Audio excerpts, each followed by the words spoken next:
1967년 11월에 첫 주일 예배를 드린 우리 베를린 기독교 한인교회, 베를린에서도 제일 처음 이렇게 세워진 유서 깊은 교회에 오늘 말씀을 전하게 됐습니다. 그리고 영성과 지성을 함께 겸비한 우리 조성호 목사님 말씀 전하시는 단에 제가 섰고, 또 오직 믿음 안에서 온 삶을 다해 사시고자 하는 이렇게 귀한 성도님들 앞에서 말씀을 전하게 됐습니다. 먼저 말씀 전하기 전에 말씀을 위해서 기도드리겠습니다. 기도합시다. 주님께서 십자가에서 영원한 생명과 함께 주신 이 말씀, 육신의 숨을 다 모아서 마지막으로 주신 이 말씀을 오늘 전하게 되었습니다.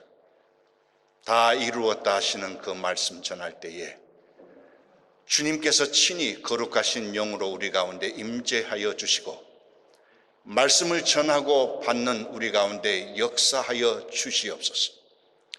참으로 하나님의 구원의 은혜와 그 한량없는 사랑을 깨닫고 큰 믿음에 서는 귀한 시간 되게 하여 주옵소서. 예수님의 이름으로 기도드립니다. 아멘.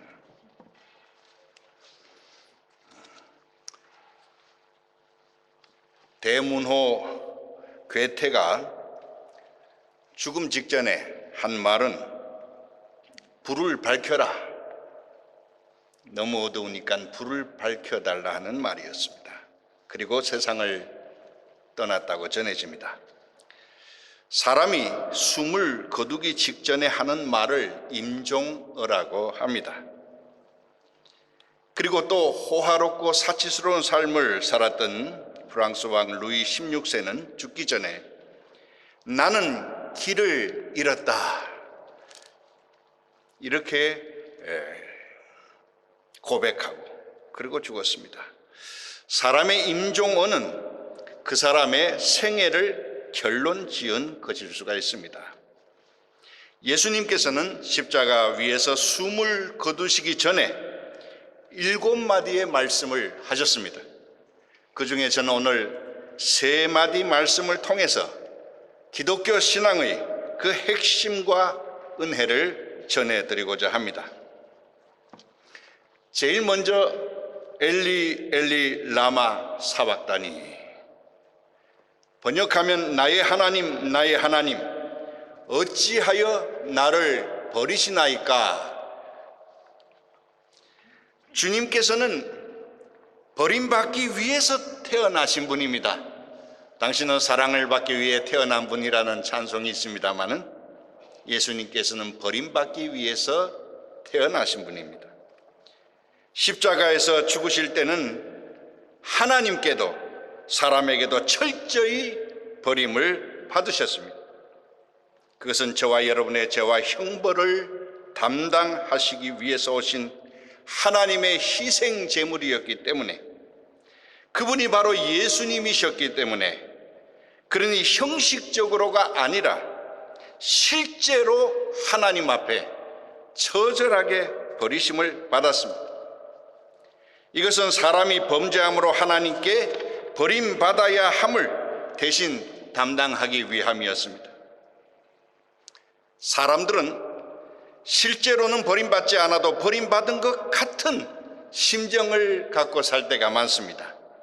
성경적으로 볼 때 그것은 아담이 범죄를 선택함으로써 형벌을 받고 에덴으로부터 쫓겨났을 때부터 시작된 것입니다.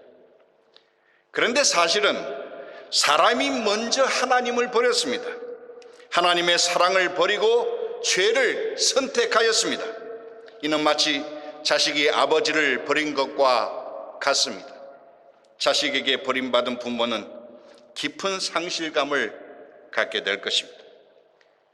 그 후에 아담과 하와가 에덴에서 쫓겨났을 때에 그들은 큰 박탈감을 느꼈습니다. 어느 자식이든지 부모에게 버림을 받는다면 자기의 존재감과 박탈감을 가질 수밖에 없겠지요. 그 버림받은 심정으로부터 인간의 모든 마음의 고통이 나오게 되었습니다. 이를테면 절망이나 슬픔이나 고독이나 분노나 허무나 정죄나 두려움, 그리고 박탈감, 자괴감, 이러한 마음의 고통이 사람에게 다 내재되어 있는데 그 모든 근본은 버림받은 심정에서 나오는 것이다. 이렇듯 버림받은 심정으로 살아가면서 어떤 좋지 않은 일을 겪을 때마다 망령처럼 그러한 감정들이 되살아나곤 합니다. 그런데 하나님께서 아담을 에덴으로부터 쫓아내실 때에 짐승을 잡아서 가죽옷을 지어 입히셨습니다. 이때 희생되어 죽은 짐승이 바로 희생 제물로 오실 예수 그리스도를 계시하신 것입니다. 그러므로 하나님께서 아담을 에덴에서 쫓아내신 것은 사실은 하나님과 사람 사이에 갈라진 관계를 회복하시기 위한 것입니다. 관계라는 것은 나를 넘어 너에게로 가는 것이고 너는 너를 넘어 나에게 오는 것입니다. 그리고 서로 만날 수 있는 길에서 만나는 것, 그것이 바로 관계의 의미입니다. 범죄한 사람은 자신을 넘어 그리스도께로 나가고 하나님께서는 자신을 넘어서 독생자 예수 그리스도께 오셔서 예수님을 통해서 사람을 만나 갈라진 관계를 회복하신 것입니다. 이 세상에 가장 큰 슬픔이 무엇일까요? 저는 그것이 분리의 슬픔이라 그렇게 생각합니다. 그리하여 예수님께서는 십자가에서 엘리 엘리 라마 사박다니 하시면서 죄 없으신 그분이 하나님께 버림을 받으셨습니다. 그 희생의 제물이신 예수님은 사람과 하나님 사이에 다시 그 사이를, 관계를 복원시키셨고 인간이 갖고 있는 근원적인 고독과 슬픔을 대신 담당하셨습니다. 그리스도 안에 있는 사람에게는 다시금 정죄가 없으며 버림받음이 아니라 하나님께 용납과 사랑을 받게 되었습니다. 하나님과의 관계가 복원이 됐다는 것입니다. 제가 좀 딱딱한 말씀을 이렇게 전하는지 모르겠습니다. 관계라는 것에 대해서 저는 요즘 저희 손녀딸을 통해서 많이 생각하고 깨닫고 그럽니다. 사람들이 다 자기 손주, 손자 자랑을 많이 하는데 자랑을 못 참는 사람이 손주 자랑을 어떻게 참겠습니까? 그래서 많이 자랑들을 합니다. 그런데 이제 1년 4개월 된 저희 손주, 비록 관계는 할아버지와 손녀의 관계지만 그 관계에 있어서는 대등해요. 관계라는 것은 자율성으로부터 시작이 됩니다. 그 손녀를 안고 저도 모르게 습관적으로 등을 이렇게 툭툭툭툭 두드려요. 그런데 어느 날은 그 아이가 저의 등을 툭툭툭툭 두드리는 거예요. 아, 얼마나 신기하고 좋은지 정말 좋아요. 그리고 또 아이 빠이빠이 하자, 추스하자, 인사하자. 다른 사람에게는 손을 들고 하는데 저한테는 안 합니다. 즐거운 일이 아니니까 아주 심각한 얼굴로 쳐다봐요. 그럼 며칠 동안 그 얼굴이 머릿속에서 떠나지도 않아요. 그런데 요즘 이제 말을 아직 못하는데 혼자서 이상한 말을 많이 합니다. 그래가지고 아따 이게 뭐야? 아따가 뭐야? 할머니가 해석하기를 그건 반짝반짝 작은 별이라고. 진짜 같기도 하고 아닌 것 같기도 하고 도대체 알아들을 수가 없어요. 그리고 아마 러시아 말 같은 것도 합니다. 이즈부리가 뭐야? 잊어버리란 얘기인가? 옛날 일을 잊어버리라는 건가? 이즈부리.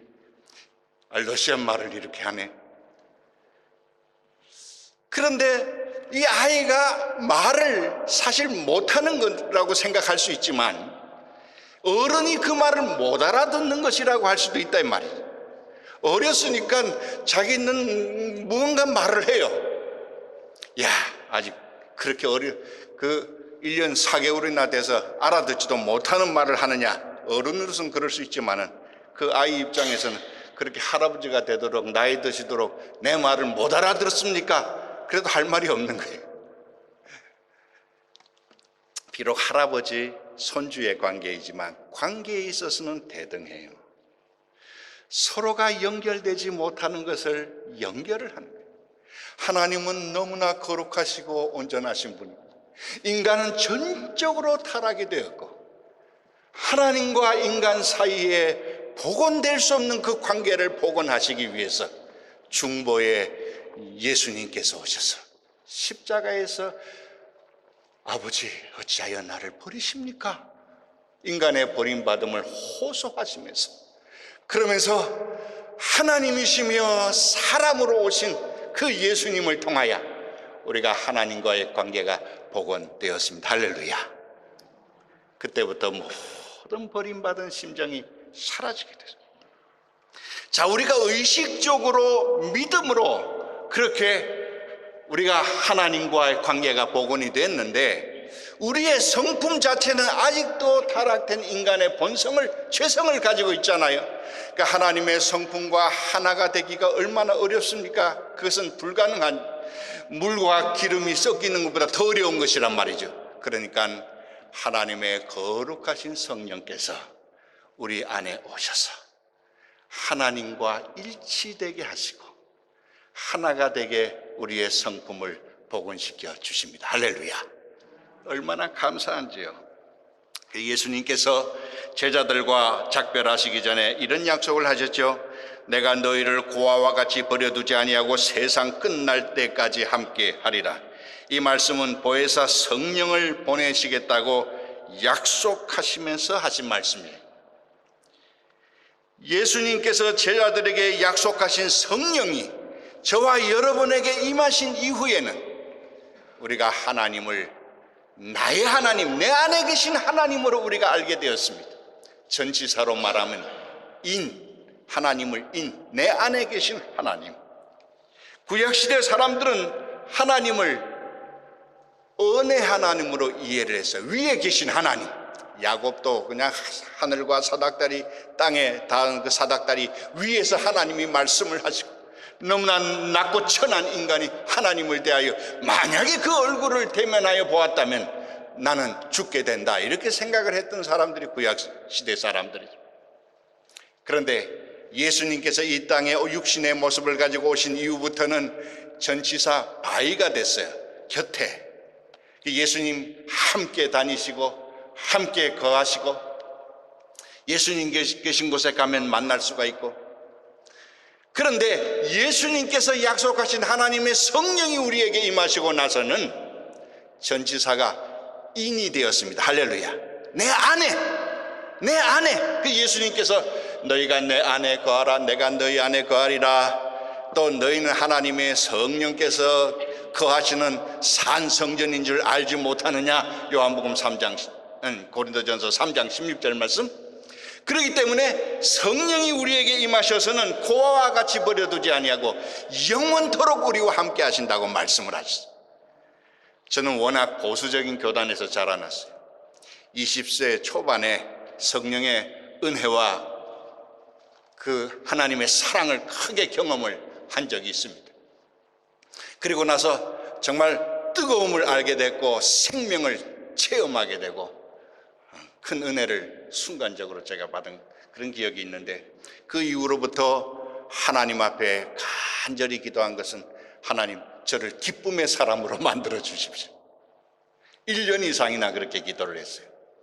왜냐하면 저는 어린 시절부터 이상하게 내가 굉장히 고독하고 외로운 사람이라는 생각을 하면서 사는 거예요. 저의 자화상은, 셀프 이미지는 고독한 사람이에요. 청소년기는 그냥 허무주의자로 아주 그냥 쇼펜하우어를 심취해가지고 허무주의를 했던 사람. 그러니까 그게 저의 셀프 이미지예요.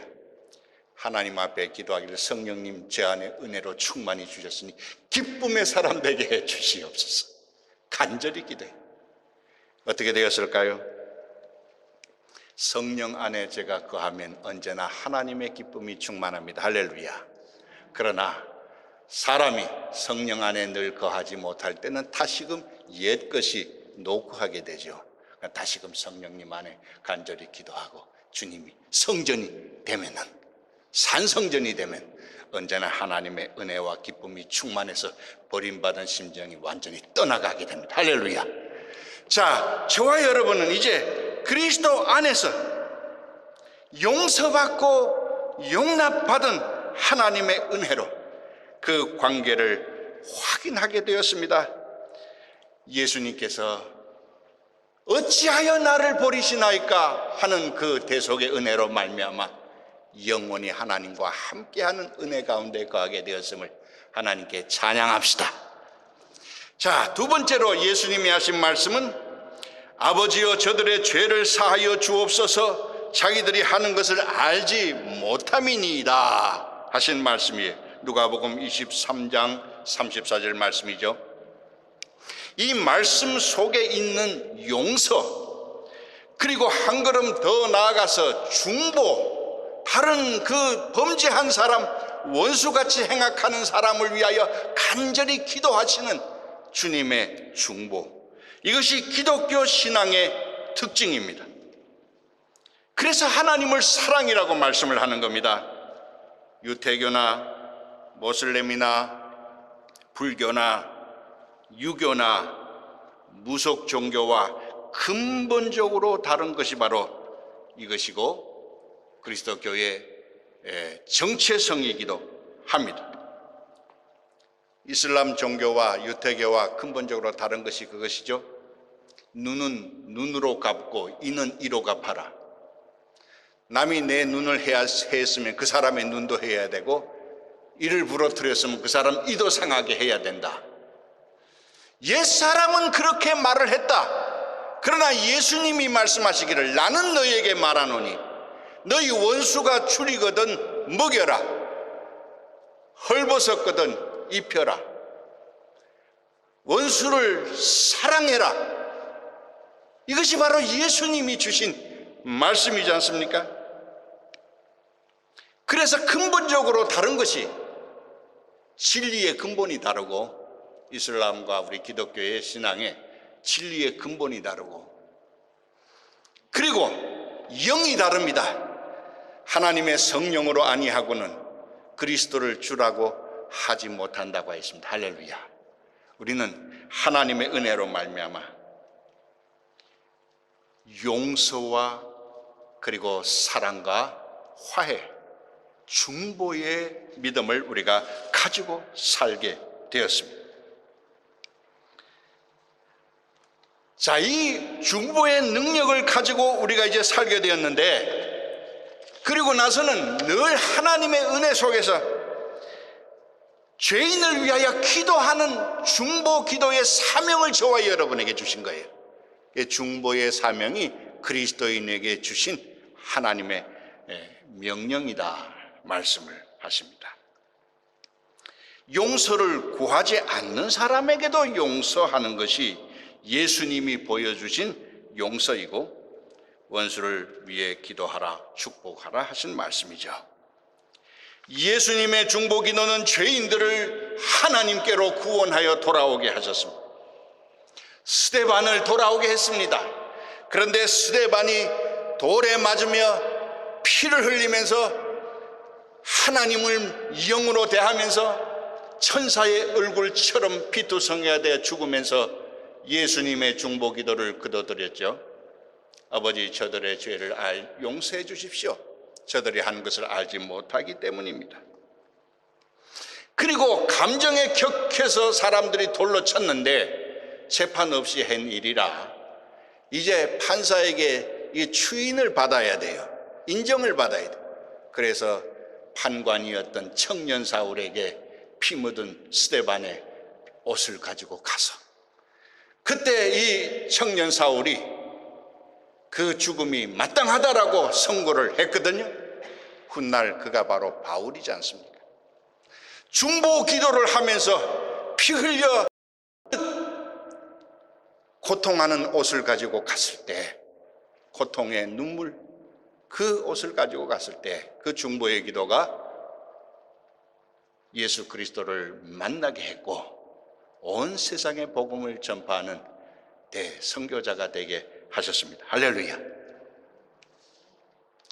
진리는 검과 같기도 하지만은 진리는 향기와 같기도 합니다. 예수님께서 십자가에서 중보 기도의 향기를 나타내셨고, 그리고 스데반이 그 향기를 토하면서 복음이 세상에 전파됐어요. 나를 향해서는 진리의 검을 적용하고 다른 사람에게는 진리의 향기를 나타내는 것이 바로 진리의 능력입니다. 우리에게는 중보 기도라는 놀라운 무기가 있습니다. 할렐루야. 제가 전도사 시절에, 지금부터 한 38년 전입니다, 저 강서구 화곡동 근처에 어느 한 구역장님에 대한 이야기를 잊지 못합니다. 박 구역장님이라는 젊은 여성인데, 한 사람을 전도해서 주일날 예배를 드리고 나가는데 이상하게 막 그냥 기도하고 싶은 열망이 마음에 솟구쳐. 그래서 전도해온 사람은 그냥 혼자 가라 그러고 혼자 남아서 성전에서 계속 기도하는데 자기 남동생을 위해서 간절히 기도하는 마음이 생겼어요. 계속 성령의 인도하심을 받아 기도를 했습니다. 근데 나중에 알고 보니까 그 시간에 그 남동생이 늘 방탕하며 사는데 유원지에서 술을 좀 마시고 산길을 이렇게 차를 타고 운전하고 가다가 그만 낭떠러지 아래로 굴러 떨어져 버렸어요.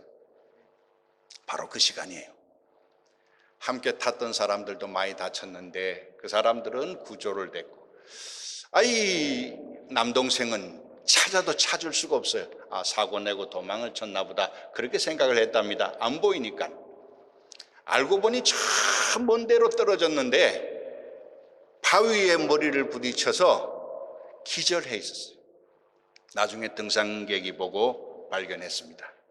얼마나 머리를 심하게 다쳤는지 56바늘을 기웠다 그래요.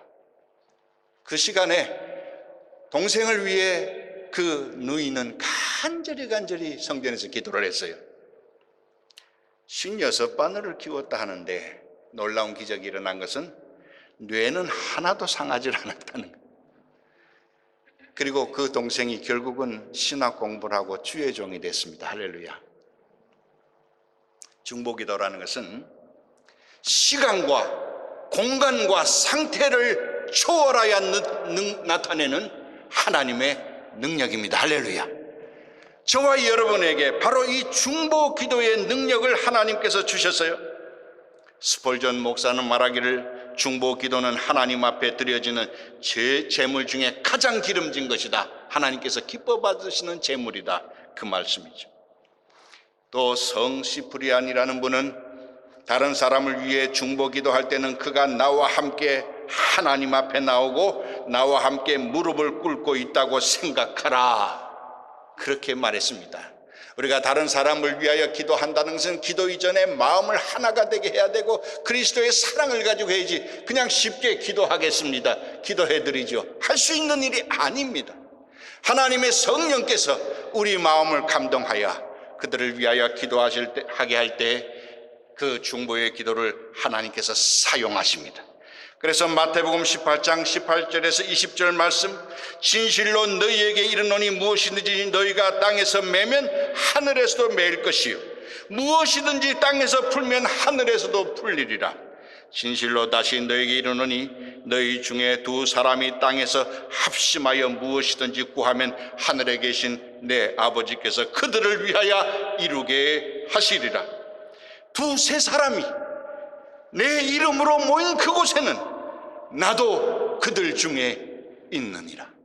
함께 마음으로 그리스도의 사랑으로 기도하고 중보하고 간절한 중보의 책임으로 함께하는 그 관계 속에 두세 사람이 함께하는 그 자리에 주님께서 함께 하신다고 말씀을 하셨습니다. 예수께서는 십자가에서 중보 기도의 책임과 중보 기도의 능력을 저와 여러분에게 상속해 주셨습니다. 세 번째로 주님께서 하신 말씀은 다 이루었다 하시는 말씀이에요. 주님의 이 말씀은 구원의 성취와 완성을 선포하신 말씀입니다. 그런데 이 다 이루었다라는 원어는 다음의 경우에 세 가지 경우에 당시 사용되었습니다. 채권자가 빚을 탕감해 주어서 채무자의 채권 증서를 찢어버릴 때, 빚을 다 탕감해 줄 때 쓰는 말이 다 이루었다. 그리고 주인이 노비에게 자유를 주어서 노비 문서를 찢어버릴 때에 그때 다 이루었다는 말을 쓰고, 죄수가 형기를 마치고 출소할 때에 너는 이제 자유자다, 그럴 때에 쓰는 말이 다 이루었다는 말입니다. 실제로 구약시대에는 이러한 일을 행하였습니다. 50년째가 되면은 희년이라 기쁨의 해라 해서 그때는 감옥에 갇힌 사람, 빚진 자, 남의 노비가 되고 노예가 된 사람들을 전부 다 해방시켰습니다. 7일째가 안식일이고, 그리고 7년째가 되면 안식년이고, 그 안식년을 또 7번 하면 49년이 되는데, 이스라엘 사람들은 50진법을 썼거든요. 50년이 되려면 1년이 남아요. 그 해는 감옥에 갇힌 자, 빚진 자, 또 모든 노예된 자들 전부 풀었습니다. 그 이유가 이스라엘 백성이 온전히 하나님의 은혜로 출애굽했다는 사실을 늘 생각하게 하기 위한 것이다. 성경에 이렇게 말씀을 하셨습니다. 그런데 이 다 이루었다는 말이 영적으로도 우리에게 이 말씀을 우리에게 선포하여 주신 것입니다. 그리스도께서 우리를 자유케 하려고 자유를 주셨으니 그러므로 굳건하게 서서 다시는 종의 멍에를 매지 말라. 하나님의 성령이 임하시면 이사야 61장 1절 이하의 말씀이 가난한 자에게 아름다운 소식을 전파하게 하고 포로된 자에게 자유를 주고 갇힌 자에게 노임을 주고 마음이 슬픈 자를 위로하고 근심하는 자에게 찬송을 주고 은혜의 해를 선포하신다고 말씀을 했어요. 바로 희년입니다. 갇힌 자, 포로된 자, 묶인 자를 다 자유케 하는 은혜의 해를 하나님의 성령이 임하셔서 영원한 해방과 자유를 선포해 주시고, 예수님께서 십자가에서 다 이루었다라고 선포를 해 주셨습니다. 그 순간에 저와 여러분의 죄와 저주와 심판의 멍에로부터 영원히 해방되었습니다. 사랑하는 여러분, 다 이루었다 하시면서 십자가에서 이루신 그 구원의 씨앗은 오늘 우리의 영혼과 삶에 심겨짐으로써 생명의 싹이 나고, 또한 우리가 그 사실을 온 세상에 증거함으로써 결실하게 됩니다. 그러므로 용서와 화해, 중보의 기도의 삶을 시작합시다.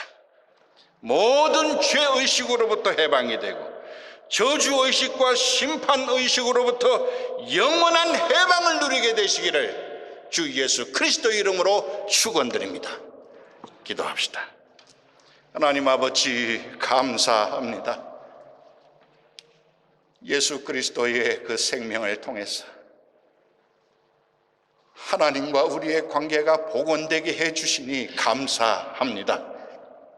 하나님의 거룩하신 성령께서 임하셔서 우리를 영원한 자유자로 선포하여 주시고 하나님과 늘 함께하는 심정 주셔서 주님의 은혜가 우리의 모든 삶의 발걸음에 함께하심을 감사합니다.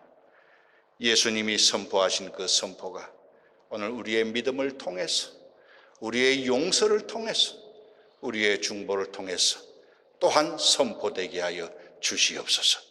주 예수 그리스도 이름으로 기도드리옵나이다. 아멘.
내가 서리고 주의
듣고 있으며 주님의